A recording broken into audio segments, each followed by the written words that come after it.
I've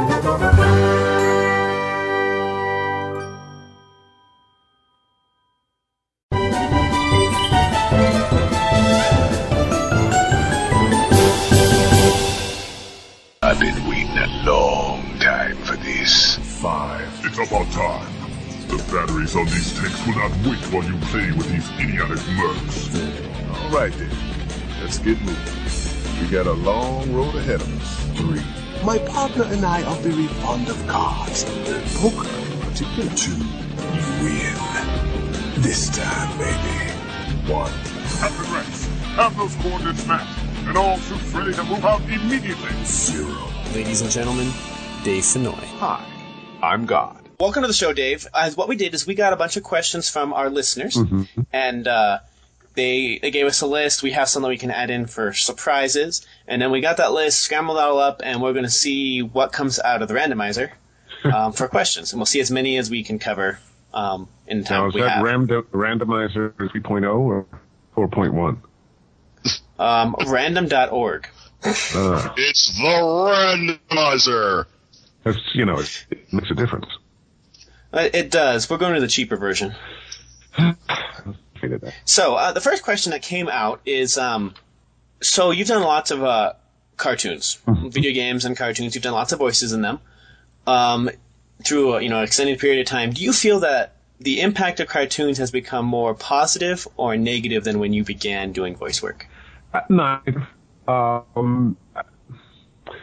Cartoons actually have that big impact socially on the world. Not any more than anything else that we see. There's a lot of people that look at or say violent games, violent cartoons, violent TV shows and whatnot, and say the chest.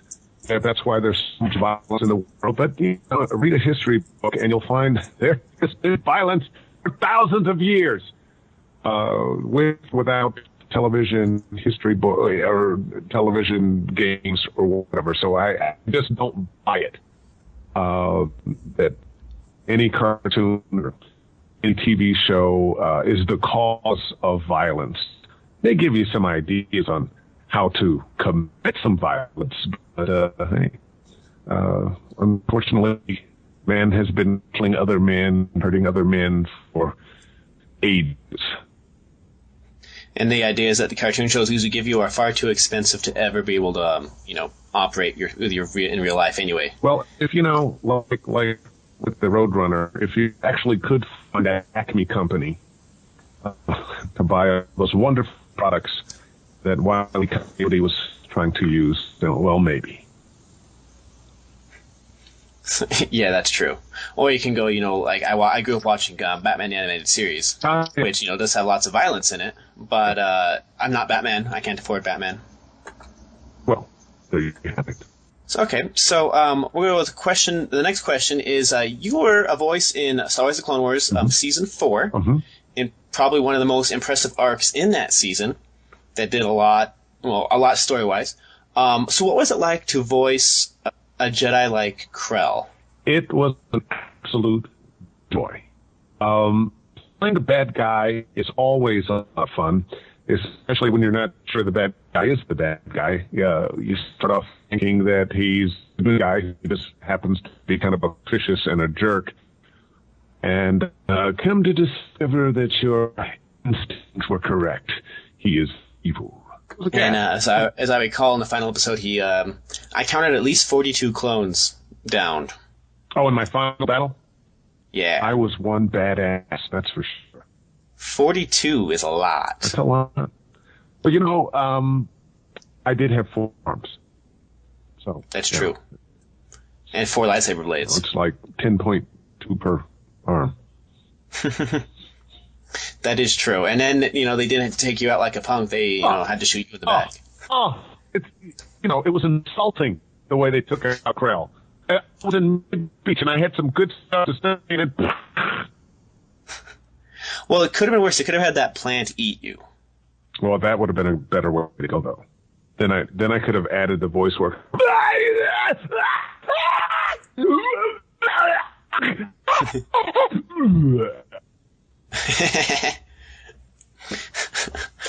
Or you could have had D. Bradley Baker add random noises in there too. Have the plant. I mean, he do the plant noises while you do that. That was another thing. D is just. I've had the good pleasure of working with D in a few different projects, and he's just one of the best that ever did it and got away with it. And it was a gas working with D.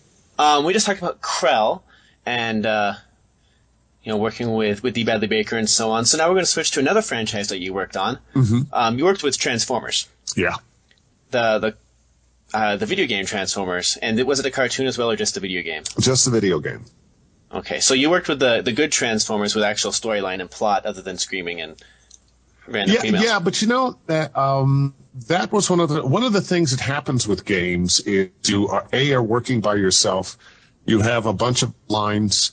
You're mad, you're sad, you're glad, you're greeting, you're saying goodbye, you're taunting, you're killing, you're being killed.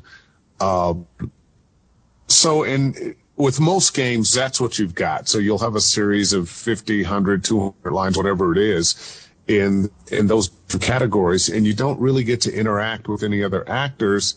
You voice those lines, and you have no idea what else is going on.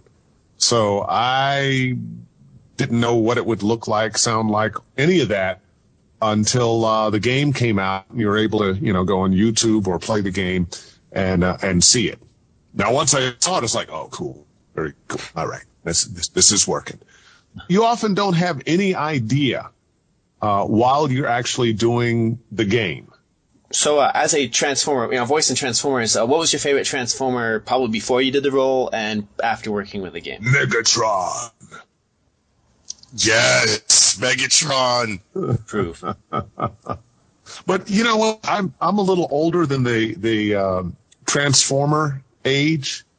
When I was a kid, there were no Transformers. So Transformers hit what, the 80s? Yeah, 1980, I think. Yeah, like right on the dot. Well, I was a young man in the 1980s, so I kind of missed it. I kind of missed it as a something that affected my growing up. I was aware of it, because of little kids I knew and whatnot, but it didn't color who I am as a person. I remember Robots in Disguise when I was younger. Oh my god. Then you're going to start up on the Thundercats thing, and then it'll never end. Thundercats, oh! You see what I got to deal with? I see. I say it every time we talk to somebody every episode. This is what I have to deal with, man. So we have a listener. His name is, I believe it was Jacob, but he wants me to test to see if you remember working on a certain game. Now, this is a reference that you may or may not remember. Those of us who played this game as a child, some of us remember, some of us don't. I don't think James gets the reference. But nope. He wants me to say this to you. You're as repulsive as a monkey in negligee. Wow. You know what? The line sounds familiar. I don't remember what game that's from. What game was it from? Monkey Island. It's Monkey Island. You know what? And that actually popped in my head, and I wanted to say it, but I thought, if I guess wrong. Yes, Monkey Island. That was a crazy game. Yes, welcome to Monkey Island. We like to gamble, especially poker. The funny thing is that line I took from your highlight reel, and it's in the intro to this interview. That exact line. Well, you know what? That tells you a lot about what it's like to be a voice actor working on a lot of different games and animation and whatnot. You don't always remember everything you did. There's some jobs that I will never forget. Being one of the pod racers in the pod racer game, for a couple reasons. One, it was a 5-hour session that I had to do all in Huttese, which yeah. So I've got my script, and it's on one side it's Huttese, on the other side or right underneath, I think it was right underneath, was the translation into English of what I was saying, and then the director on the other side of the glass, he actually spoke Huttese, so he knew the correct pronunciations, and before I would say my line, he would tell me how to say it. And of course, you're in a pod racer game. Your pod racer is loud. It's a race. You're excited. You're shouting everything. So I do the first character, and it takes a couple hours. And then he goes, oh, yeah, okay, well, now you're going to play another racer. This time, we want it in Huttese, but do it with a Jamaican accent. What? I'd be like, I'd have a little going on at that point. Little IB going on. Yeah. And then the third character, I played another racer, but this time with a homeboy accent. Yeah, I'll make him a homeboy, you know what I'm saying? Yo, I feel you, D. So that was kind of crazy. And then I couldn't talk for the next week. Yeah, that's gotta take a drain on your throat there. Games can be tough on your voice because, there's a lot of, screaming and dying and yelling. And Well, that kind of does, go to the next question, that, I was going to ask, which is, games like Monkey Island, are a completely absurd laugh to play. So, did you get that same feeling doing the voices? I mean, I would assume so. On Monkey Island was just fun. It was just fun. Well, let's say, shall we? Yeah, Monkey Island was easy. It's an easy enough voice. It wasn't a big deal, and it was fun to do. And I remember doing that game and thinking, oh, nobody's going to be into this game. But it's pretty popular. Yeah, they've done 7 of them. Yeah, there you go.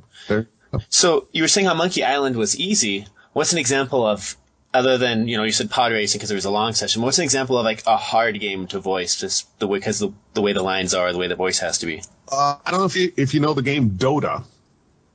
I know Dota. Okay. That's why. I play about 5 different characters on Dota.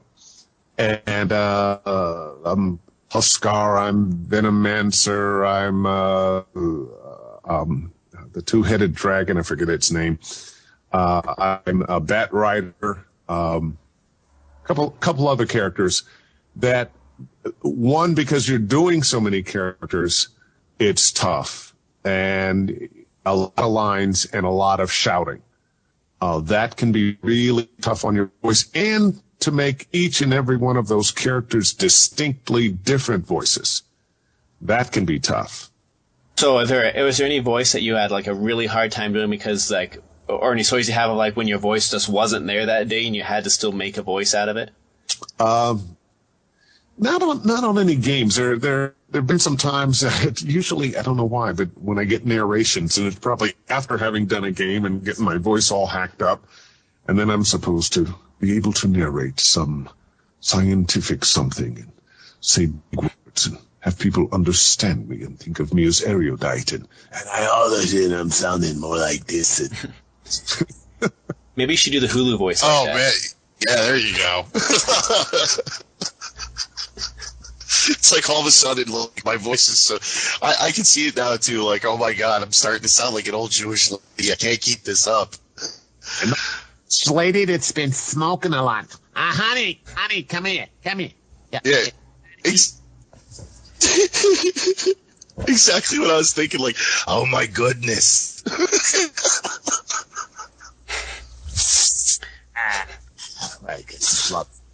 It's a cigarette. Okay, so the next question. This person really wants this question asked how it's written, so I'm going to read it exactly how they wrote it.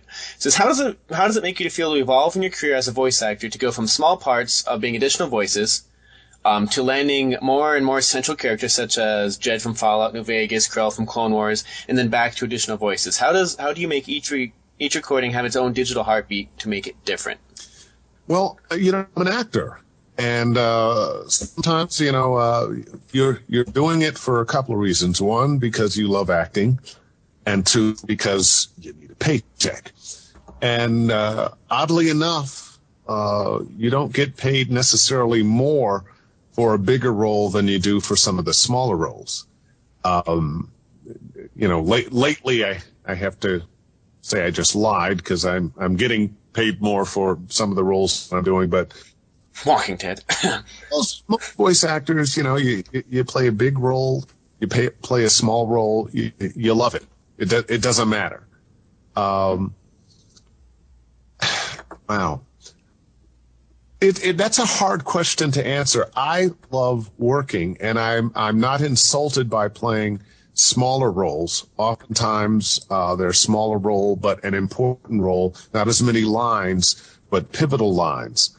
And oftentimes characters that you might not get to play otherwise, unless, you had a small role with this crazy voice that weren't going to get to do otherwise.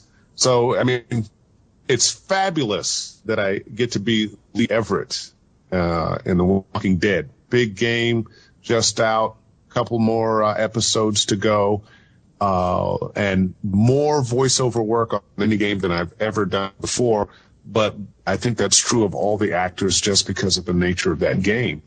But hey, if I'm playing Lando Calrissian, I love it. If I'm playing Clone Number 6, I love that too. We talked about Monkey Island, which is, an adventure game which LucasArts used to be known for adventure games. So as a person who's been involved as a voice talent for a few adventure games, how do you feel about the decline or basically total disappearance of the genre? Wow. See, I don't know that I agree that it has disappeared. I look at The Walking Dead, it's kind of an adventure game. It seems as I look at the titles, none of which are popping into my head right now, that there are lots of adventure. Would you call Skyrim an adventure game? That's more of an RPG, like a open world RPG. Yeah, but you know what though? I think, at the core of it, I'd have to kind of agree with Dave here. It is kind of an adventure game. But usually when people say adventure games, they're thinking of the old school Monkey Island or Pitfall and Indiana Jones games that LucasArts, used to work on a lot. I don't make the distinction, and, slap my hand, bad on me. But as a voice actor, I'm more about the work and the character than about, is this an adventure game or a different game or some other kind of game? Let me play the part, and that's what makes me happy. So do you ever play the games that you do the voices for? Why did you ask that question? You knew it was going to happen. I gotta be honest, I'm not a gamer. I really am not a gamer. I love being on the games. I love I love watching the YouTube videos that gamers post of themselves playing the game, and seeing how the characters unfold. But I suck so bad that I just don't. We asked Jennifer Hale that question, and she said no because she hates seeing herself. She's one of the best out there. Love her, and I always love when I get to work with her. No, for a long time. Because she was saying when she worked in Mass Effect and so on, she can't play those games because she listens to herself and I could have done this better if I had known this, I could have done that, could have fixed it. Oh, I can't watch myself. So understand that because I go through the same thing, and I'm sure a lot of actors do. Sometimes if you've watched, I was just watching a walkthrough on episode 3, and when it first came on, I was like, oh, gee, why did I do that like that? Oh, I could have. As it got into it, I relaxed a little more, and after a while I was, hey, I'm pretty badass. But after a while you get used to it, and I actually began to enjoy some of my performance. Well, speaking on performances, another question that we have, what was your initial reaction when landing the opportunity to voice Lando Calrissian for Star Wars X-Wing Alliance? I danced a jig. See? Simple. I was very happy. Yeah, because that's got to be cool. I mean, it's Lando. Anything Star Wars that you do and then get to play one of the major characters, ain't nothing like it. See, man, that's when you can start telling, yeah, there's Star Wars nerd. My grandkids, I played Lando Calrissian back in the day.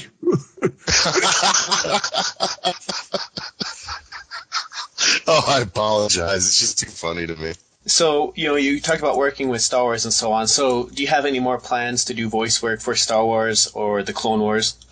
Well, I wish it worked like that I could just call up Dave Filoni and say, "Hey, Dave, I'm ready to come back on the show. So let's do this." But it works the other way. They have to have a part. They have to want me. And like many other actors in town, I get most of my work from auditioning. Every now and then I get a call, "Hey, look, we want Dave Filoni on this," and that's a wonderful thing. But I'm a regular working actor, and I audition, and that's how the parts come. And it has to be a part that it is somewhere in what I do. But in an audition for a part on Star Wars, anything that they want me for, I'm in, baby. Okay. So we talked about Pong Krell at the beginning.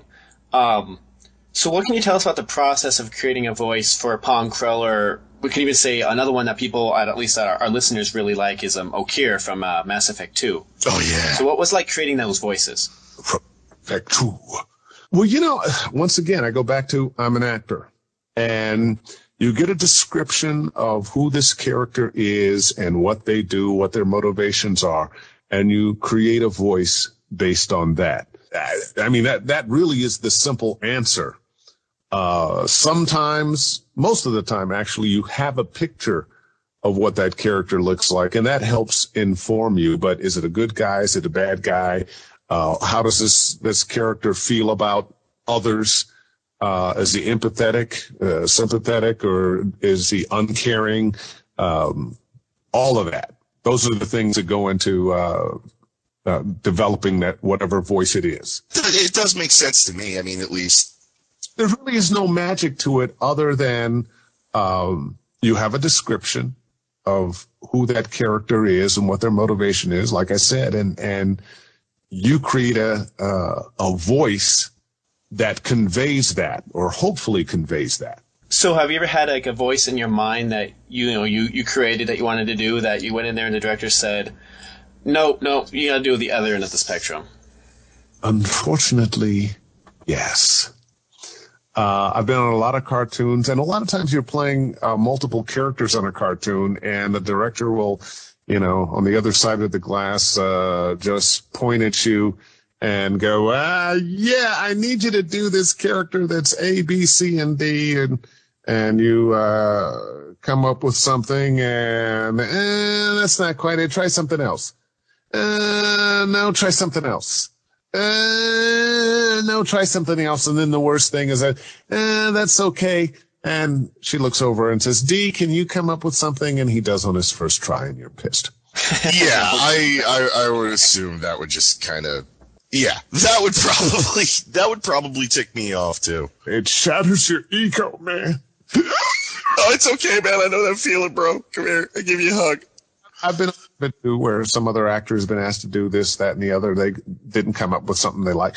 And we all got, especially those of us who do a lot of animation, we got a lot of voices in us, and not every one of them is going to work for everything. And sometimes, even though you might have the right voice in there, you just didn't think of it at the time. It just wouldn't come into your head.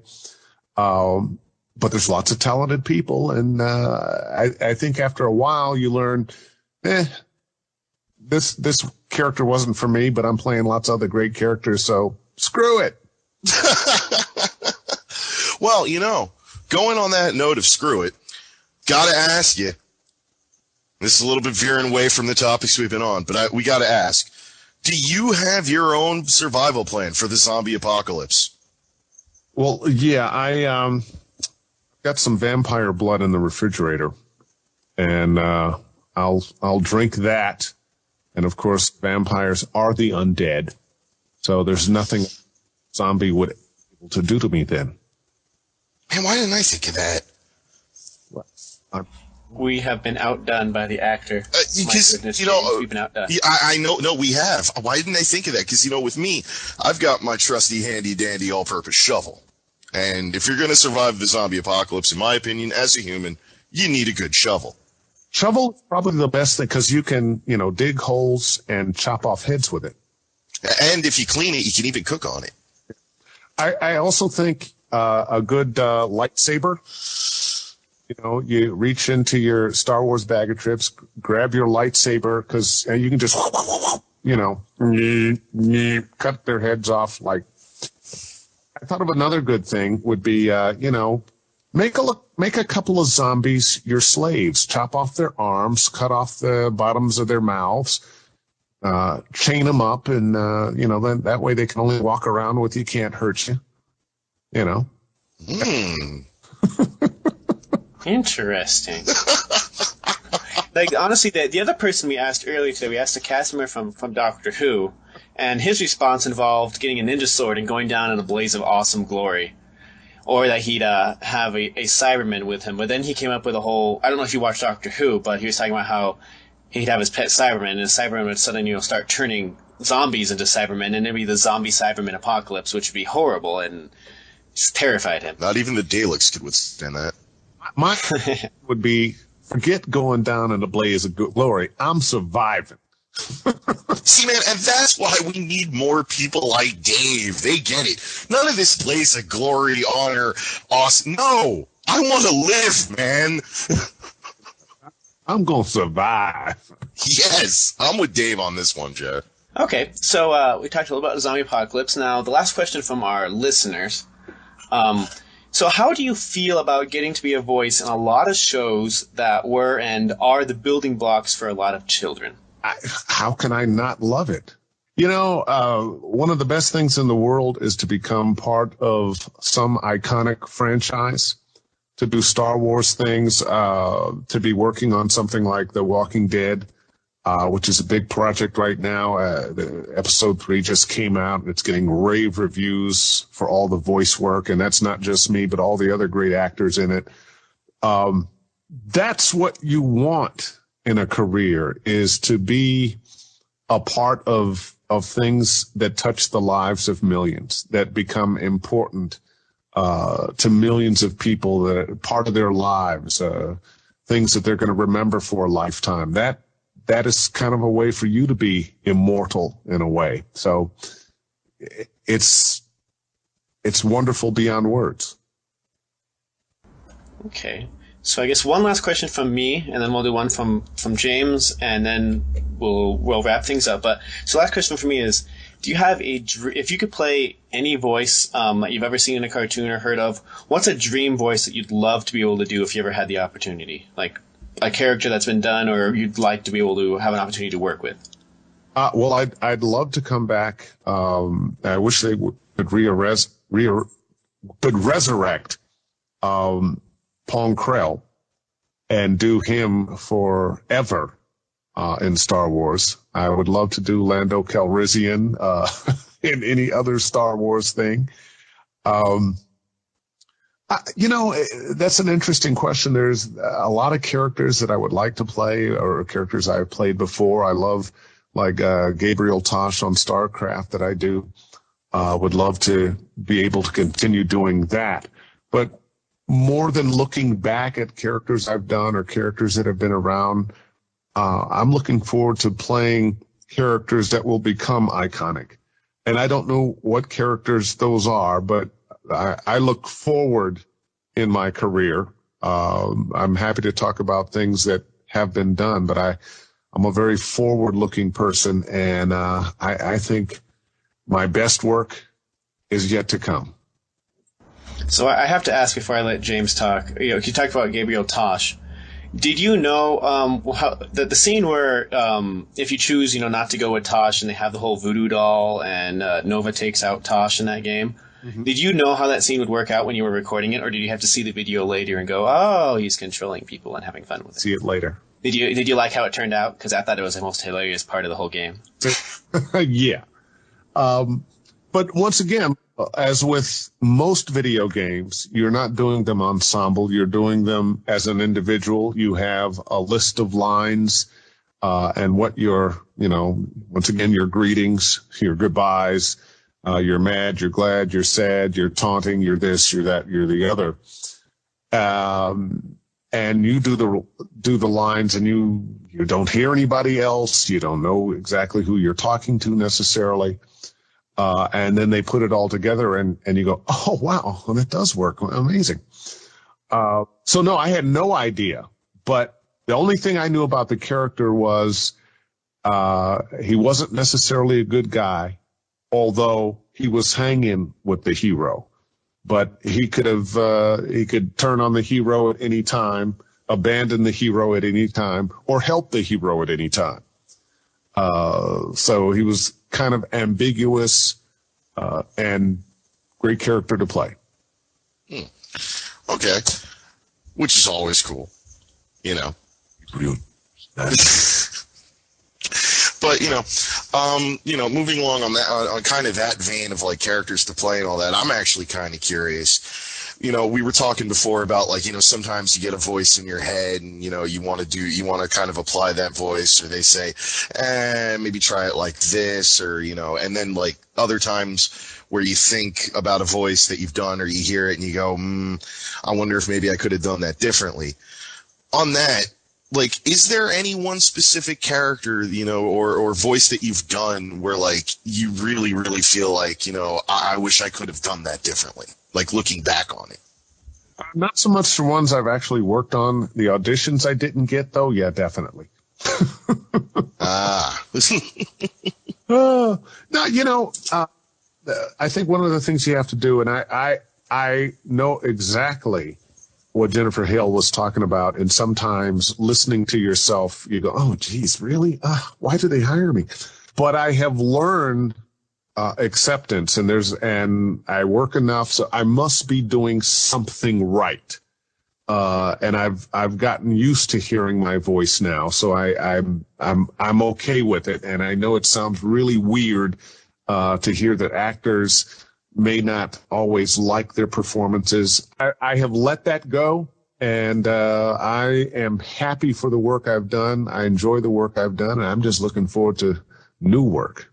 Okay, so one thing we like to do, to the last question we ask our guests is, we usually have, something they want to promote, something they want to, talk to us about. So we're going to give you the soapbox. So now you can promote yourself, you can promote future work, you can promote a cause, anything you'd like to tell our listeners or inform our listeners about. You have the floor. Cool. Well, The Walking Dead episode 3 just came out.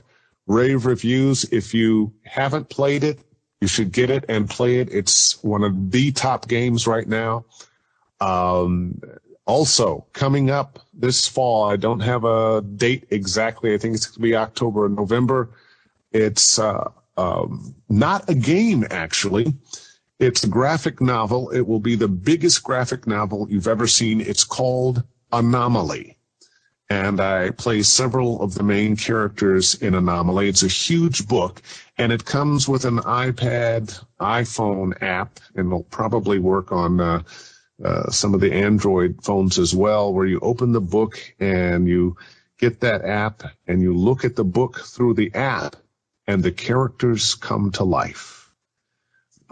It's very, very cool. Some of the movie theaters now, if you go in and you look through a particular app, you can see the posters come to life. It's just like that. And then you will hear the voices and see the action of the characters. Anomaly. You don't want to miss it. And hopefully it'll become a game and a motion picture. And I'd also like to thank you guys, J&J, for interviewing me. We actors do this because we love the work, and it's always just great when people like what we do, are affected by what we do, and want to talk to us about what we do. So much, much appreciated. And the last thing I want to say is I'm easy to get to. I love people. I love the fans. Follow me on Twitter, Dave Fennoy on Twitter, and friend me on Facebook. And I do take the time, not always right away, but I do take the time to write back if somebody writes me, or send autographs and all that good stuff. Glad to have been had with you guys and all of that. And I can definitely attest to, he does respond on Facebook. You don't know how many times I've talked to you on Facebook. Whoopsie! I don't harass. I discuss things. Yeah. Yes. It's always a pleasure. Yeah, I'm a real person. I like what I do. I like myself. I try not to get a big head about it.